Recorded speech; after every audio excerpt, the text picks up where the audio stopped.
하나님이 얼마나 기도한 사람이 없으면 나 같은 사람이라도 불러서 이 북한 동포들 위해서 나라 민족을 위해서 기도하게 하실까. 그래서 정말 회개했습니다.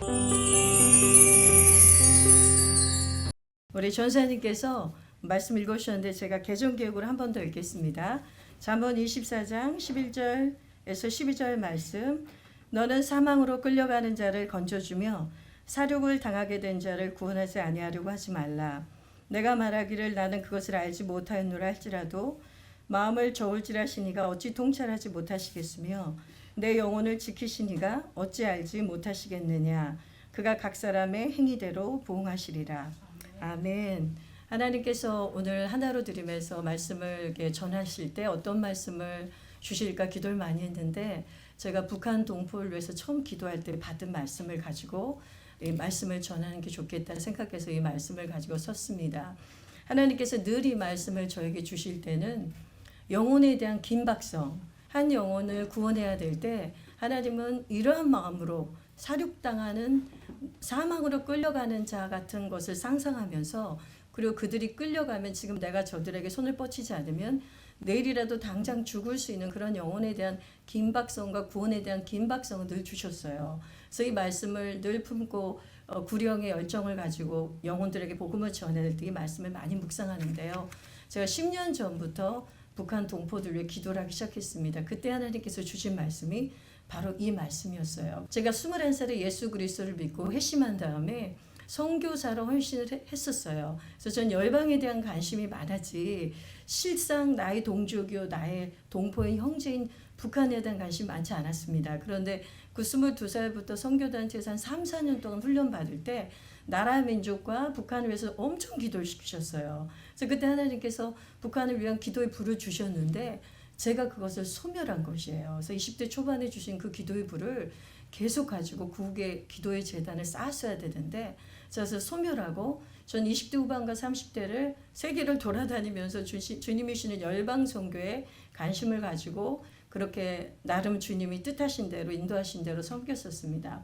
그런데 하나님께서 39살의 늦은 나이에 갑자기 장로의 신학대학을 다시 가라고 하시면서 목회의 길로 부르셔서 적지 않게 당황을 했습니다. 왜냐하면 저는 여성 목회자를 한 번도 생각을 해본 적이 없고 선교사는 늘 헌신했었고 꿈꿨기 때문에 선교지를 가는 거는 아무 상관이 없지만 이 땅에서 그것도 여성으로서 목회를 하는 것은 정말 상상도 한 일이 아니었어요. 그런데 우리가 하나님이 명령하시면 이길 자가 없잖아요. 그래서 약간의 저항과 몸부림이 있었지만 결국은 주님께 순종하고 이제 그 신대원을 갔습니다. 10여 년 전부터 2012년에 제가 신대원을 졸업할 즈음에 저희 오빠께서도 개척했어서 개척교회를 그때 시작했었는데 그때 다시 구국기도의 불을 저에게 허락해 주셨어요. 그래서 이 말씀을 주신 거예요. 너가 살육을 당하고 사망으로 끌려가는 너의 동족이 몇십 킬로만 떨어진 저 북쪽으로만 올라가면 그들이 그렇게 고통받고 살고 있는데 제가 몰랐다고 이 말씀에 나는 것처럼 저는 몰랐습니다 이러고 살고 있더라고요. 저하고는 아무 상관이 없었던 거죠. 그리고 저기 이역만리 이국만리에 있는 이슬람권의 영혼들 또 불교권의 영혼들 그 영혼들에 대해서는 애절한 마음을 가지면서 실상 나의 동족이며 나의 피부친 우리 북한 동포들에 대해서는 너무나 냉담한 마음과 불쌍히 여기는 마음은 1도 없고 그냥 관심이 없는 거예요. 무관심 가운데 사악한 가운데 살았던 제 자신을 깨닫게 해주셨어요. 그래서 그때 엄청나게 10여 년 전에 회개가 임하면서 하나님께서 너희의 선조들은 그러지 않았다는 거예요. 너희 선조들은 1953년에 6.25 전쟁이 끝나고 휴전협정을 맺은 뒤에 바로 저 북한과 연합할 것을 믿었고 통일을 믿었기 때문에 하나님 앞에 산에 가서 기도하고 굴에 가서 기도하고 금식하며 기도하고 불철주야로 너희 선조들은 기도했다는 것이에요. 그런데 지금의 너희들은 부유해졌고 배불러져서 더 이상 너희 형제들을 기억하고 나를 위해서 나와 함께 울 자들이 없다는 거예요. 하나님은 저 살육당하는 영혼들 향해서 아버지의 마음으로 눈물을 흘리고 여전히 일하고 계시는데 하나님이 동역하길 원하고 기도로 동역하고 같이 손발로 일해야 될 그 하나님의 일꾼이 너무나 적은 걸 보이셨어요. 그러면서 이 미천한 여종에게도 너라도 이 끊긴 이 릴레이 기도의 바톤을 이어주지 않겠니? 나의 신실한 종들이 눈물로 금식하며 눈이 오나 비가 오나 그 산에 가서 기도했던 그 종들의 기도를 이어서 기도할 자가 필요하다. 내가 너에게 그것을 부탁한다. 그래서 내가 정말 많이 울었어요. 왜냐하면 하나님이 얼마나 기도한 사람이 없으면 나 같은 사람이라도 불러서 이 북한 동포들 위해서 나라 민족을 위해서 기도하게 하실까. 그래서 정말 회개했습니다. 우리가 이렇지 않습니까? 구령의 열정을 갖고 영혼을 구원할 때 눈앞에 있는 사각지대에 있는 정말 등잔 밑에 있는 내 가족이나 나의 친지를 돌보기보다 오히려 저 멀리 있는 굉장히 대의적인 있어 보이는 그럴싸한 열방 선교와 다른 것들에는 많이 관심을 가지면서 실상은 나의 피부치와 혈족에 대해서는 우리가 이렇게 냉담하고 있었고 우리도 이념과 사상으로 갈려서 이들을 하나님이 구원하셔야 될 영혼으로 보지 못하고 우리도 모르게 교육받은 그런 사상적인 대립 때문에 왠지 나의 형제들에 대해서 적대적인 감정을 갖고 북한 사람들은 마치 아무 소망이 없는 것처럼 그렇게 우리도 모르게 이것이 저주구나. 이 남한과 북한이 갈라진 이 분단의 역사 속에 사단이 우리에게 심어놓은 가라지구나. 하나님은 한 번도 이런 가라지를 심은 적이 없는데 사단이 이것을 심었구나. 왜냐하면 사단은 우리가 연합되는 것을 원하지 않기 때문이죠. 그래서 하나님께서 그런 마음을 주셨습니다. 때가 되면 유다 포로기 70년 이후에 에레미야의 예언을 통해서 하나님께서 고레스 페르시아 왕을 들어서 이방의 왕을 들어서 내가 성전을 다시 재건하고 내 백성들을 고토로 돌려보내는 것을 그들이 원하고 있든 원하지 않든 하나님은 하시지 않았습니까? 역사의 주관자신 하나님께서 동일하다고 말씀하시는 거예요. 너희들이 지금 이 남한 땅에서 북한과 이 남한이 통일되길 원하는 사람이 사실 이렇게 많은 숫자는 아닌 것 같아요. 정말 기도하고 아버지의 마음을 한 사람은 굉장히 소수인 것 같습니다. 그러나 하나님 이런 마음이시는 거예요. 난 역사의 주관자고 그 유다 포로기 사람들도 그러지 않았겠습니까? 초반의 사람들은 고토로 돌아가기를 얼마나 갈망했겠어요. 맨날 그 예루살렘을 향해서 기도하고 엎드렸고 갈망했겠죠. 그러나 시간이 가고 세대가 두 세대, 세 세대 지나갈 때마다 여기가 조사원이가 되는 거죠. 이제 여기서 바벨론에서 살 만큼 살고 또 터전도 잡았고 그러니 누가 다시 자신들이 포로된 여기를 떠나서 다시 고토로 돌아갈 걸 누가 얼마나 열망했겠어요. 그러나 언약을 잊지 않으신 하나님께서는 역사를 하신다는 것이죠. 그래서 그것이 소망인 것 같습니다. 이 땅에서도 많은 사람들이 남한의 목사들이나 성도들이 북한이 열리고 하나님이 예수한국 복음 통해 이룰 날들이 굉장히 소원해 보여도 하나님은 소수를 통해서 하나님의 마음을 끌어가고 계시고 아버지의 때가 되면 마치 고레스 칙령과 같이 하나님 역사의 주관자이시고 세계사를 움직이신 하나님께서 예수한국 복음 통해 이루실 걸 저는 믿습니다. 그래서 잠깐 저희 간증을 하자면 성목사님께서 그것을 얘기하라 그러셨어요. 그래서 전도사님들을 장신대 출신 전사님들을 모시고 매주 화요일마다 우리가 여성사역자들이 또 아지트가 필요하잖아요. 그래서 저희 오빠네 교회에서 같이 맛있는 거 해먹고 그리고 서로 위로하고 그리고 같이 구국기도 했습니다. 북한을 위해서 나라 민족을 해서 증인을 한 명 모시고 왔어요. 우리 김혜정 목사님도 같이 했던 목사님인데 세상에 하나님께서 이제 성격 박사까지 딱 하셔서 지금은 하나님 나라를 섬기고 계십니다. 그러다가 하나님이 이제 제가 6년 전에 개척을 했기 때문에 그때 구국기도를 시작했습니다. 그래서 저는 한 주에 한 번씩 구국기도를 2시간씩 초교파적으로 사람들을 모아서 나라 민족을 위해서 기도했고 북한을 위해서 기도했고요. 그리고 제가 할 수 있는 것은 이제 개척교회를 힘쓰다 보니까 탈북민들 세터민 사역을 너무 하고 싶었는데 뭘 어떻게 해야 될지도 모르고 아이디어도 없고 그냥 기도만 했어요. 그리고 제가 섬기던 어떤 선교단체 계속 구출 프로젝트 헌금으로 우리 교회에서 계속 섬겼습니다.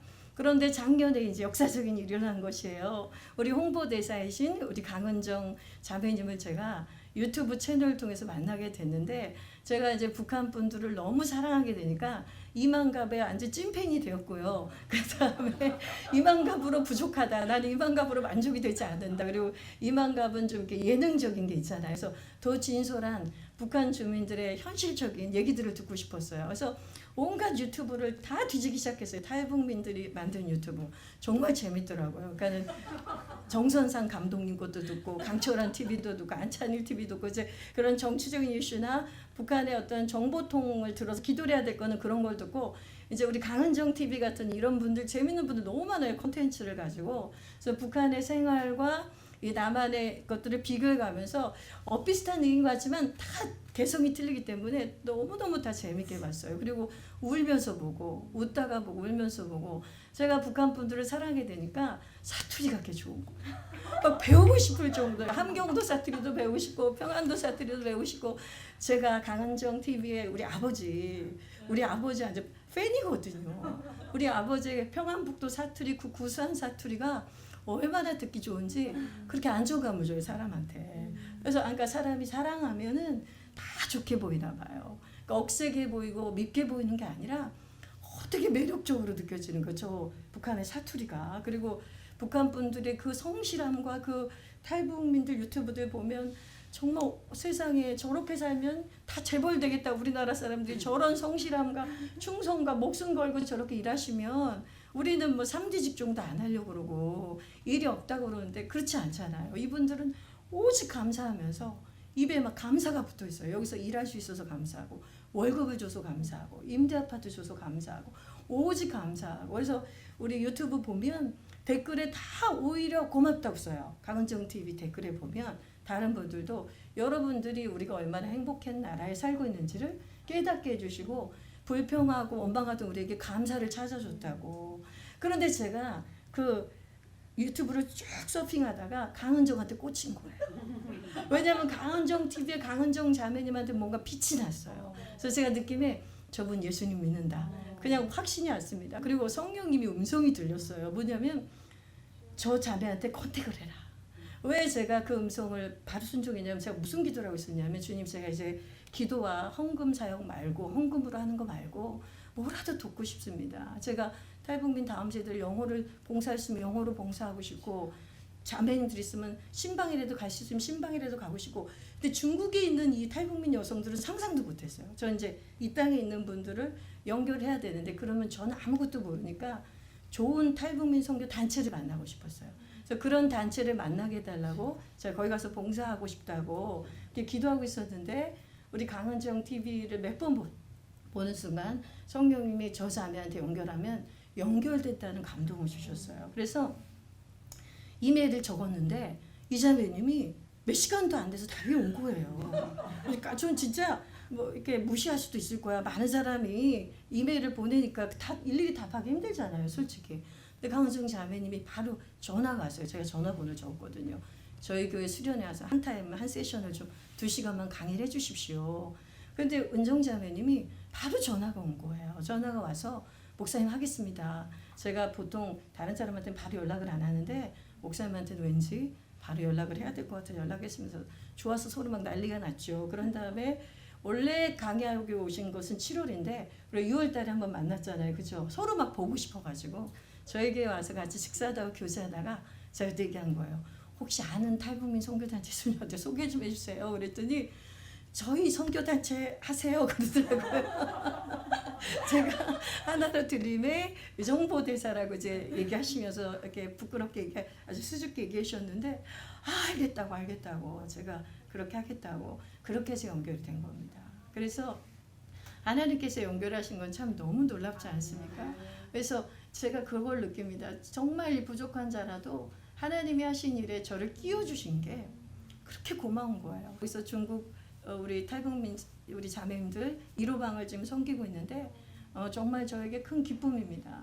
저에게 큰 기쁨이에요. 그들하고 그들 간에 이렇게 방에 여러 일도 있고 이래서 어려움도 있지만 그건 다 성장통인 거니까 우리가 믿음으로 성장하려면 그런 일이 있는 것은 당연한 것이죠. 근데 우리 자매님들과 이렇게 매일매일 위챗을 통해서 제가 말씀 5분 묵상 말씀을 이렇게 올려드리거든요. 그럼 다 들으시고 거기에 대해서 아멘도 해주시고 또 모르는 것 있으면 질문도 해주시고 또 그리고 이제는 서로 관계가 맺어졌기 때문에 서로 사랑한다고 축복한다고 자원함으로 서로 얘기해 주시고 그 주님 안에서 이렇게 떨어져 있지만 영적으로 교제할 수 있다는 게 기적이라고 생각이 듭니다.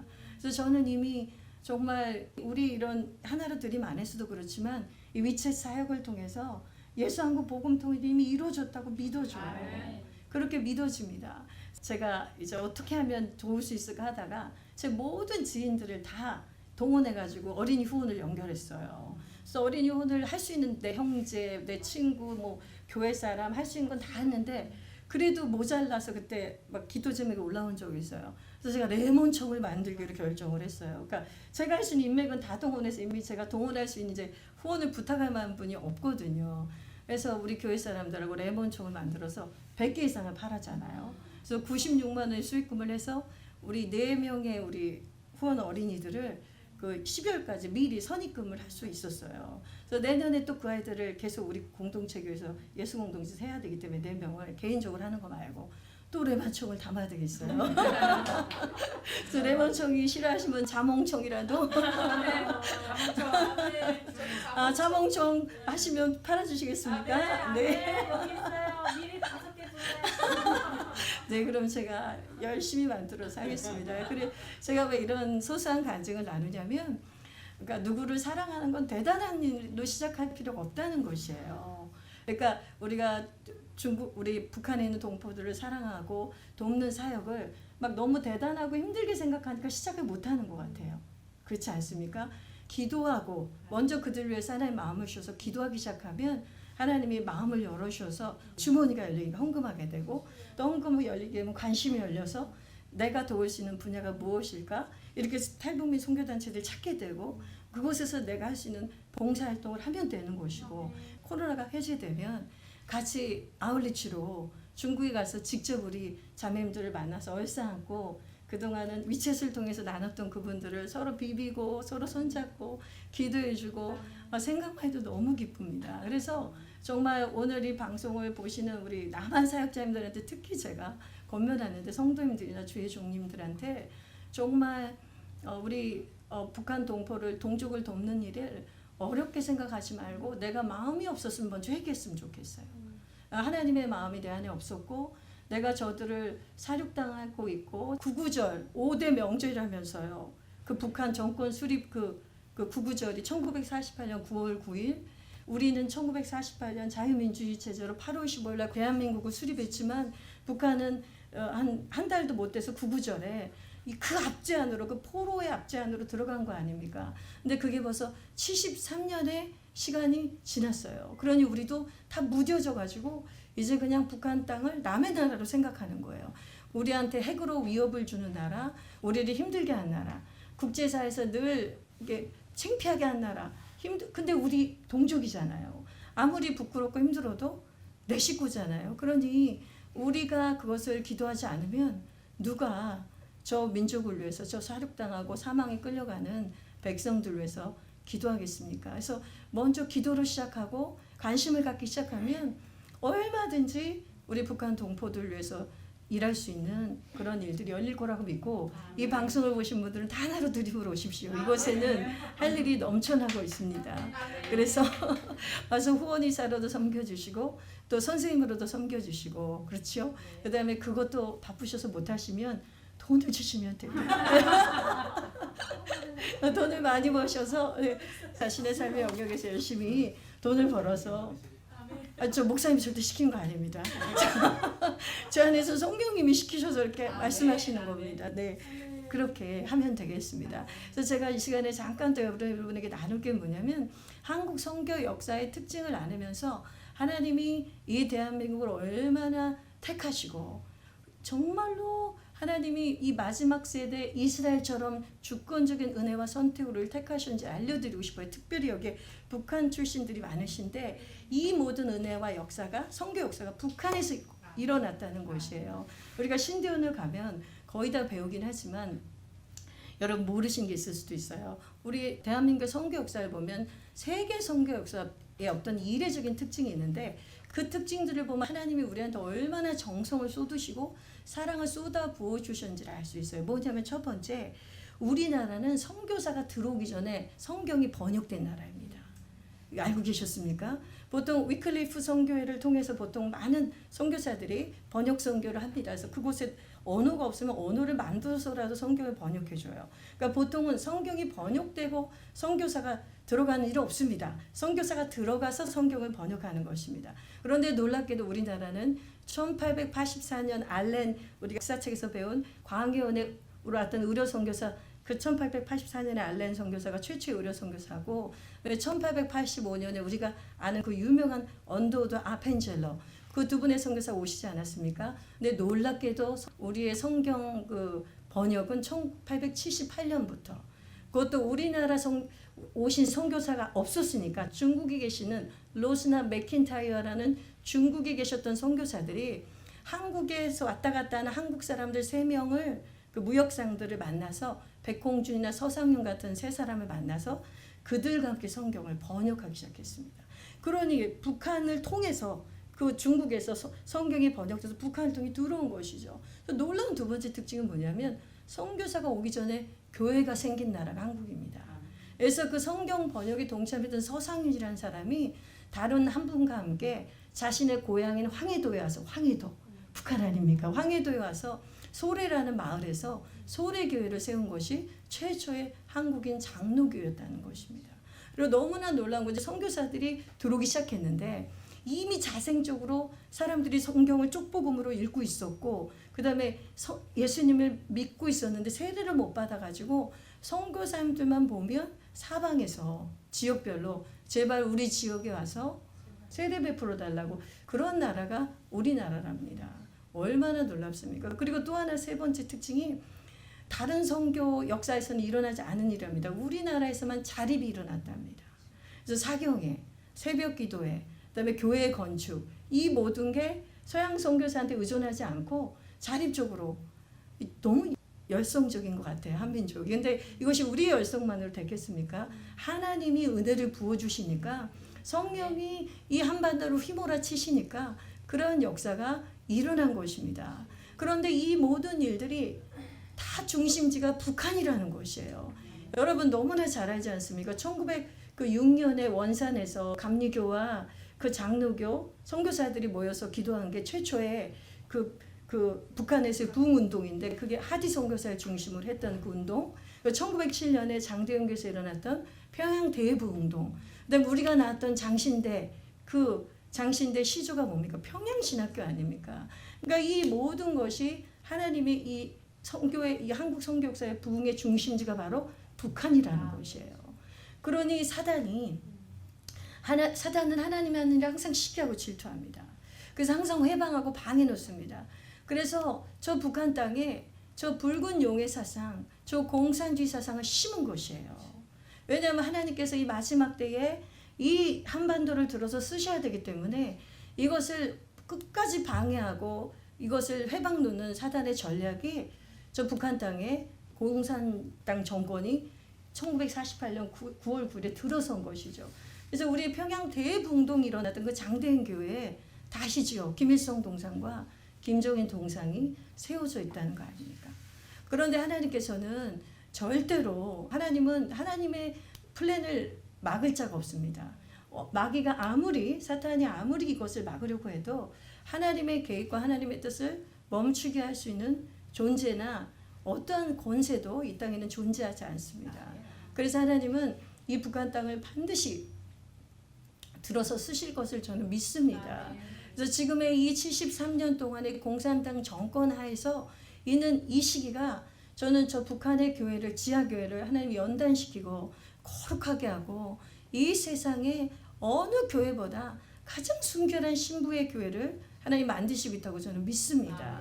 하나님께서 하나님의 원래 이 한반도를 가지고 있었던 그 꿈을 이루시기 위해서 하나님께서는 이 대한민국은 대한민국대로 주의 종들을 준비시키고 있지만 저 북한 땅에서는 하나님은 하나님의 방법으로 하나님의 뜻 가운데 하나님의 직접적인 손으로 개입하셔서 지금 북한의 지하교회를 든든히 세우고 있다고 믿습니다. 그래서 보면 하나님께서 이 한국 선교의 이 역사를 보면 하나님은 이 북한에 기대하신 게 너무 크시다고 생각이 들어요. 그래서 우리는 오히려 기대하지 않고 있지만 하나님은 북한을 향해서 가지고 있는 아버지의 그 원대한 꿈이 너무나 크다는 생각이 듭니다. 근데 너무나 안타까운 건 뭐냐면 제가 목사지만 저는 목사들을 위해서 회개기도를 많이 합니다.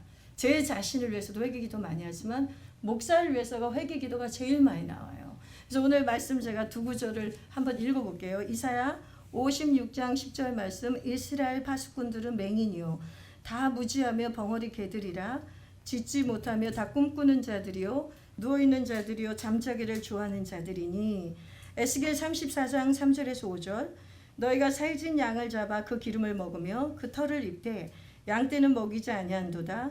너희가 그 연약한 자를 강하게 아니하며 병든 자를 고치지 아니하며 상한 자를 싸매어 주지 아니하며 쫓기는 자들을 돌아오게 아니하며 잃어버린 자를 찾지 아니하고 다만 포악으로 그것들을 다스렸도다. 목자가 없으므로 그것들이 흩어지고 흩어져서 모든 들짐승의 밥이 되었도다. 아멘. 제가 왜 이 말씀을 읽냐면 저희 한국교회를 위해서 목사들을 위해서 기도할 때 하나님이 계속 이 말씀을 주세요. 그래서 저도 이 말씀을 읽고 제 자신을 돌아보면서 내가 벙어리개가 아닌가. 여기서 이사야가 말한 벙어리개는 뭐냐면 양치기 개가 이리떼들이 오거나 짐승이 오면 막 짖어야 합니다. 그래서 목자를 깨워야 돼요. 그래서 이 양치기 개가 짖어줘야 목자들이 일어나서 그 이리떼들 쫓거나 양을 보호할 수가 있거든요. 그런데 너희가 파수꾼의 사명을 감당해야 되는데 제사장들과 영적 지도자들이 이사야 시대에서도 에레미야 시대에서도 에스겔 시대에서도 파수꾼의 일을 감당하기커녕 벙어리개가 돼서 양치기개가 짖질 않는 거예요. 이리떼들이 양들을 물어가도 짖질 않는 거죠. 그리고 오히려 세상에 취해 있고 잠자기를 좋아하고 누워 있고 이것은 무엇을 의미합니까? 세상이 안일함에 빠져 있는 것이잖아요. 그런 것 같습니다. 저도 목사지만 우리도 처음에 구령의 열정을 가졌을 때는 정말 저 영혼 지옥 갈까봐 막 마음이 애타며 타들어가면서 복음을 전하다가 이제 우리가 그 처음 사랑이 식어지면 다 어떤 상태가 되냐면 교회 생활을 하면 다 된 것 줄 알아요. 그렇지 않습니까? 교회 생활에서 내가 예배 잘 다니고 내가 봉사하고 그리고 내가 헌금 11조하고 그러면 이 종교적인 이 생활이 마치 내가 해야 될 성도의 모든 생활인 것처럼 그렇게 착각하는 안일함에 빠집니다. 근데 그 안일함에 빠지는 그룹 중에 최고의 그룹이 목사들이에요. 저는 그것을 핑계할 수 없다고 생각합니다. 그냥 목사들은 늘 선생됐기 때문에 진리의 말씀을 가지고 말씀을 가르치고 그런데 어떤 착각을 하냐면 그 말씀을 가르치는 게 자기 자신이라고 착각하는 거예요.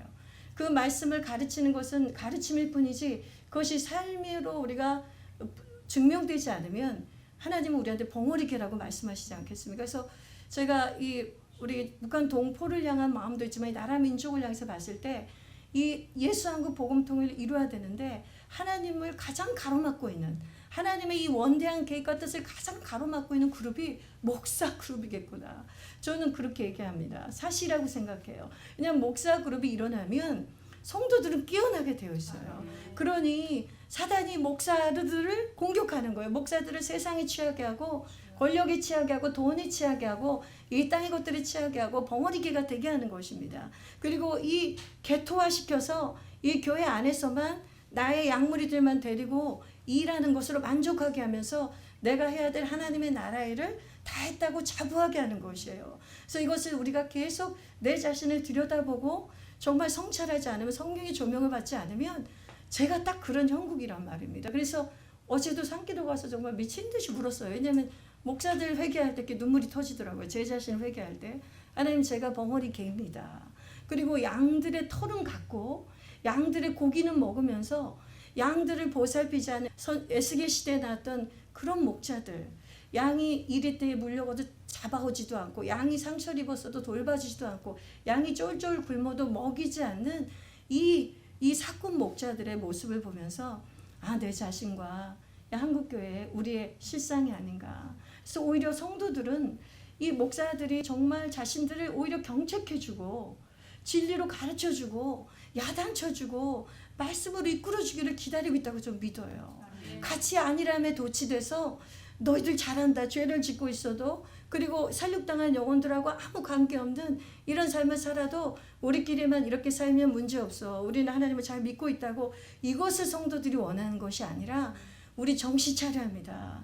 우리 하나님 앞에 심판대 앞에 가서 무엇이라 말할 수 있겠습니까? 하나님이 물으신다잖아요. 오늘 이 본문의 말씀을 보니까 하나님이 간과하지 않으시겠다잖아요. 뭐라 그러냐면 내가 모르겠느냐. 너희의 마음을 살피는 내가 너희의 심장과 폐부를 살피는 내가 너희가 몰랐다고 눈 가리고 아웅한다고 해서 내가 그걸 모르겠느냐. 그러니 하나님의 엄중하신 말씀 앞에서 우린 두려워 떨며 다시 우리의 옷매모세를 갖추고 구약에 왜 그 백성들과 제사장들이나 지도자들이 회개할 때 정말 옷을 죄를 뒤집어 쓰고 베옷을 입고 옷을 찢으며 회개했는지 그것은 자기를 애통하는 거 아닙니까? 죄에 대해서 애통하고 그리고 금식하며 자신의 슬픔 가운데 두며 우리의 죄 회개하는 근심, 회개에 이르게 하는 그 근심을 표현하기 위해서 그렇게 하는 거 아닙니까? 그래서 정말 고린도후서 7장 10절의 말씀이 이 한국교회 목사들에게 성도들에게 저에게 이루어져야 될 것 같습니다. 세상을 향한 근심은 사망에 이르지만은 하나님이 주시는 근심은 회개에 이르게 한다고 했습니다. 이 회개가 우리 안에 이 한국교회 안에 이루어지지 않는다면 지금 코로나 2년을 맞이해서 8,000개 개척교회가 문을 닫았답니다. 8,000개가. 우리나라가 보통 5만 재단이라고 그러거든요. 재단이 보통 5만 재단. 그 5만 재단에서 8,000개면 어마어마한 숫자입니다. 이게 중대형 교회까지 포함된다고 생각이 드는데 그런데 제가 생각하기에는 문을 닫은 8,000개의 교회가 문제가 아닙니다. 지금. 문을 닫지 않았지만 거의 문을 닫은 것과 같은 이 코로나 상황을 통해서 이 세상이 주는 대면과 비대면 예배라는 이 사고 방식의 그 프레임에 우리가 다 걸려서 이제 이 코로나가 끝난다 할지라도 위드 코로나 시대가 된다 할지라도 많은 사람들이 교회에 돌아오지 않을 확률이 큽니다. 그리고 많은 사람들이 이미 익스큐즈가 됐어요. 무슨 일 있으면 온라인 예배 드리면 되는 게 이 코로나 2년의 상황을 통해서 그냥 연습이 된 것이죠. 우리에게 체득이 된 것이란 말입니다. 그런 이것이 얼마나 사탄이 지금 예수 한국 복음통에 이루어야 될 이 절대절명의 정치적으로나 경제적으로나 위기인 한국 상황에 사탄이 얼마나 뿌려놓은 최면제입니까? 얼마나 뿌려놓은 수면제입니까? 그러니까 이때 이것을 우리가 깨닫고 주의 종들이 벙어리가 돼서는 안 되는 것이에요. 일어나서 이제 기도하자고 얘기하고 우리 믿음의 선조들이 기도했던 구국의 기도의 불을 우리가 다시 부쳐야 된다고 얘기하고 그것을 다시 동원하고 일어나야 될 줄로 믿습니다. 근데 제가 이 말씀만 읽으면 굉장히 절망이 되지만 제가 소망이 되는 말씀을 찾았습니다. 그것이 뭐냐면 하나님의 약속인데요. 하나님께서 이렇게 친히 말씀하십니다. 예수 한국 복음 통일에 대한 하나님의 약속의 말씀 제가 읽어보겠습니다. 에스겔 34장 15절 16절 내가 친히 내 양의 목자가 되어 그것들을 누워있게 할지라 주 여호와의 말씀이니라 그 잃어버린 자를 내가 돌아오게 하며 상한 자를 내가 싸매주며 병든 자를 내가 강하게 하려니와 살진 자와 강한 자는 내가 없애고 정의대로 그것들을 먹이리라. 아멘. 에스겔 37장 15절 17절 말씀 한 번 더 읽겠습니다. 여호와의 말씀이 또 내게 임하여 이르시되 인자야 너는 막대기 하나를 가져다가 그 위에 유다와 그 짝 이스라엘 자손이라 쓰고 또 다른 막대기 하나를 가지고 그 위에 에브라임의 막대기 곧 요셉과 그 짝 이스라엘의 온 족속이라 쓰고 그 막대기들을 서로 합하여 하나가 되게 하라. 내 손에서 둘이 하나가 되리라. 아멘. 저는 이 말씀을 읽고 정말 두 손 들고 아멘 했습니다. 왜냐하면 맞아. 이 하나님이 하시는 이 선교 역사, 예수 한국 복음통일을 하나님이 치지하신다.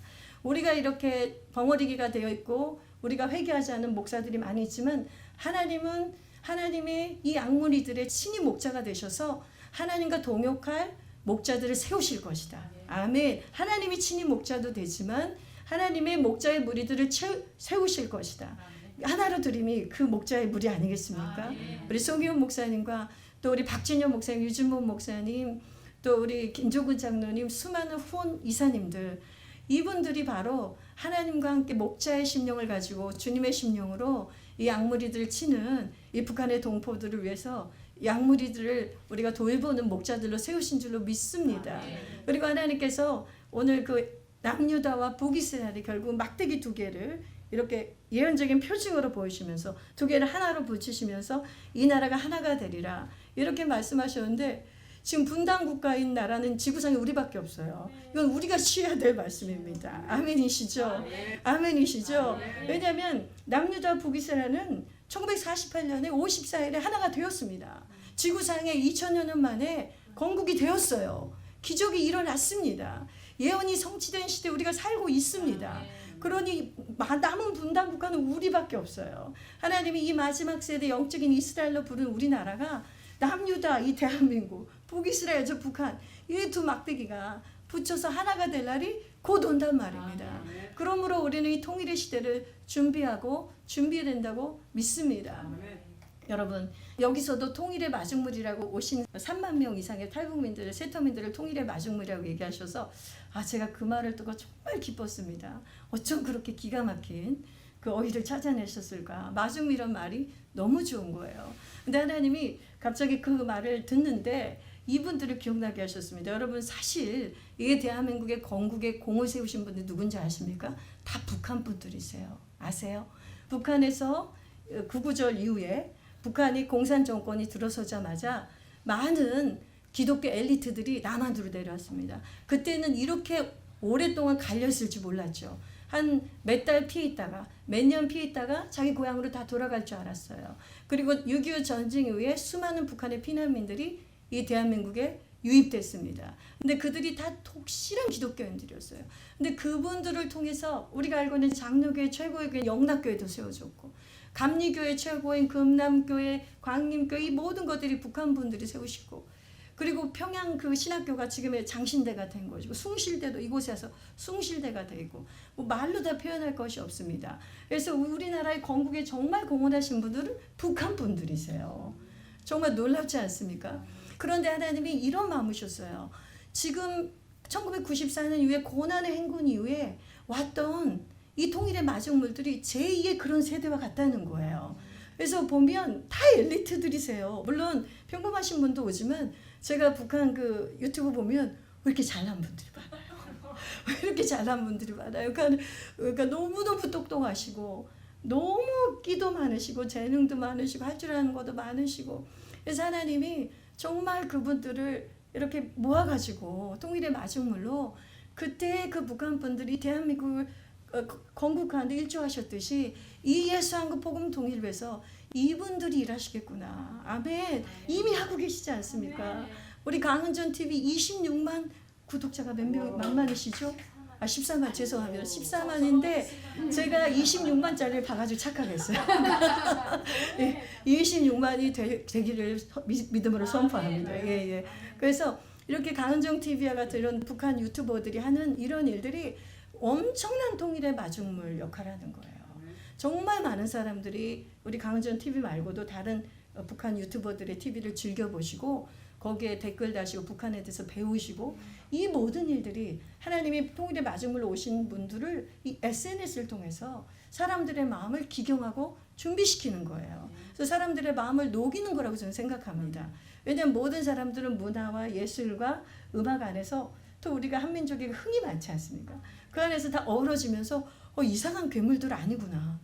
북한 분들 너무너무 사랑스러운 분들이구나. 우리랑 똑같구나. 우리 형제구나. 이걸 하나님이 그동안에 너무 이질화된 이 73년의 분단을 이런 식으로 하나님이 메꾸시고 우리를 하나 되게 하시고 그런 사역을 하게 하시는 것 같아요. 그래서 하시는 거 아닙니까? 그래서 그 문화 사역을 하게 하시면서 그런데 우리 또 송희원 목사님 같은 경우는 또 목회자로 부름받아서 김강호 전사님 목회자로 부름받아서 100몇십 명의 목회자가 있으시다 그랬죠. 그분들은 또 다 가서 남한교회에 들어가서 동원을 하는 거예요. 이 통일한국을 준비하기 위해서. 이렇게 따로 교회를 세우시기도 하고 선교단체를 세우기도 하시지만 그래서 하나님께서는 이미 하나님의 계획대로 어젠다대로 움직이고 계시고 일하고 계시는 것을 믿습니다. 그래서 제가 마지막으로 말씀을 마무리하면 하나님께서 이런 마음이셨습니다. 예수한국 복음통일이라는 전략은 오직 연합밖에 없다고 하셨습니다. 연합해야 된다. 예, 시편 133편 1절에 3절에 보면 형제가 연합하여 동거함이 어찌 그리 선하고 아름다운고 아론의 머리에 기름 부은 그 기름이 수염으로 내려옴과 같고 헐몬산의 이슬이 시온의 산들의 내림과 같도다. 여호와께서 그들에게 복을 명령하시니 그 복이 영생이라고 말씀했습니다. 그래서 하나님 우리는 한 사람은 패합니다.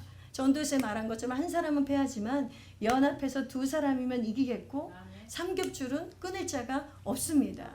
하나님은 시편 133편을 통해서 연합을 통해서만 하나님의 기름 부음이 임하신다는 것을 가르쳐 주시는 것입니다. 그리고 연합을 통해서만 헐몬산의 이슬이 모든 시온의 산을 적시고 모든 사해와 갈릴리 바다와 요단강의 물의 근원이 된 것처럼 헐몬산의 이슬과 같은 하나님의 생명의 능력이 연합을 통해서만 나갈 수가 있다는 것이죠. 그래서 남한 사역자들과 북한에서 오신 사역자들이 연합해야 되지만 우리는 영적으로 기도를 통해서 북한의 성도들과 이미 연합돼 있어야 됩니다. 제가 항상 기도하는 게 뭔지 아십니까? 하나님, 저 나중에 북한의 지하교회 성도들 보면 부끄럽지 않게 해주세요. 내가 당신들 위해서 기도했습니다. 내가 당신들이 아파할 때 당신들과 같은 육체적 고통과 아픔과 배고픔과 굶주림과 헐벗음은 저는 같이 동참하지 못했지만 제가 그리스도의 몸으로 여러분과 같이 있었습니다. 기도했습니다. 그렇게 꼭 얘기하고 싶습니다. 그래서 그걸 부끄럽지 않으려고 하나님 앞에서도 이 말씀 앞에 심판받고 싶지 않지만 그 나의 형제들 앞에서 당신들은 잊혀지지 않았다고. 많은 사람들이 형제들 위해서 자매들 위해서 기도했고 우리가 같이 여러분과 같이 있었다고 그 얘기를 꼭 해주고 싶습니다. 제가 7월 초부터 지금 목요일마다 다른 또 북한을 위해 기도하고 이스라엘 위해서 기도하시는 목사님들과 같이 산기도를 가거든요. 그래서 삼각산, 북한산 그 산기도를 가는데 제가 산기도를 갈 때 그렇게 우리 탈북민들의 그 탈출 프로젝트가 생각이 납니다. 제가 계단으로 가는 것보다 막 거칠은 야산으로 가는 걸 좋아해요. 왜냐하면 그 지름길인데요. 엄청 거칠어요. 막 바위, 막 나무 붙잡고 막 올라가는데 그 올라갈 때마다 그 백두산을 올라가셨던 우리 동포들, 그다음에 미얀마와 베트남을 넘으면서 그 고생을 하면서 산길을 오르내렸던 그 탈북민들의 심정이 생각이 나는 거예요. 저분들은 정말 그 생명을 얻고자 해서 이런 산을 나는 예수님 만나러 성령님 만나러 기뻐서 올라가는 건데 그들은 밑도 끝도 없는 이런 산을 이런 야산들을 이렇게 헤맸겠구나.